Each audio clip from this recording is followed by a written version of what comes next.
Hello, imagine a service that's easy to implement, allowing you to share one public IPv4 address among up to 100 subscribers without losing internet quality.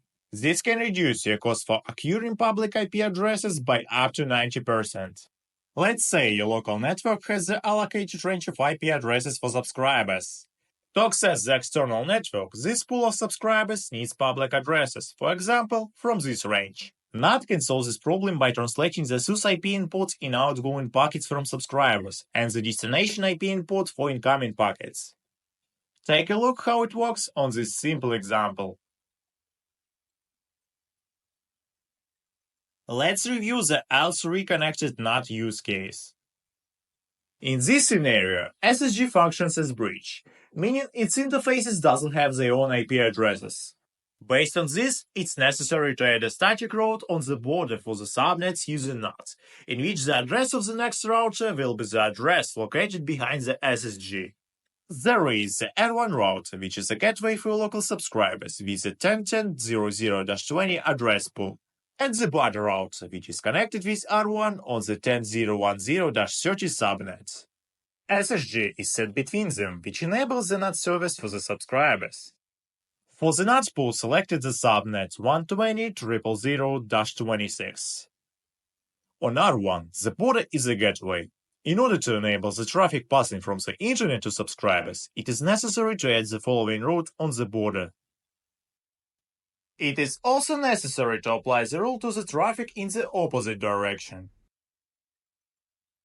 After that, the traffic from the NAT pool will be routed from the border router to R1, on the way to which it will be transformed by NAT when it gets to SSG. All incoming traffic to addresses without NAT translation will be dropped by SSG. If the traffic is directed to a different subnet, it will be passed to R1. Let's proceed to the setup. Go to the Services section of SSG Control and open the CG-NAT tab. Click the small plus button in the Profiles column. Input the profile name into the description field. Select between CG-NAT and one-to-one NAT types. Specify the NAT IP pool. Set the limit of TCP and UDP sessions. And save the profile.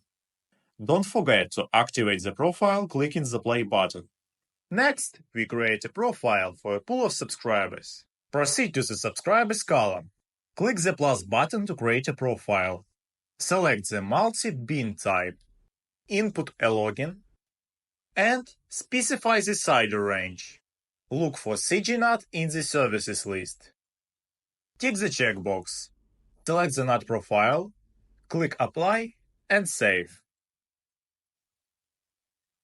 You can check the status of the profile in the middle section. Make sure that the correct profile is selected. Click the Refresh button to load the stats.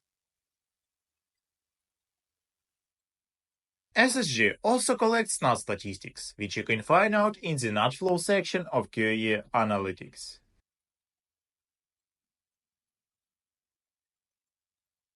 Here you can check the source IP input for each session before and after NAT.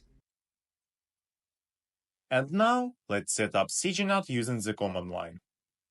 You can create a new NAT profile using this command. Once the profile is created, it is possible to attach it to a subscriber in 3 different ways: using login, CIDR, or IP address. Done.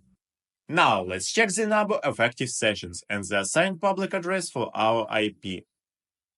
Using other commands, you can also check the number of active sessions and the assigned white address for a particular login, the number of active sessions for all the addresses, the NAT profile statistics, and the dump NAT profile statistics.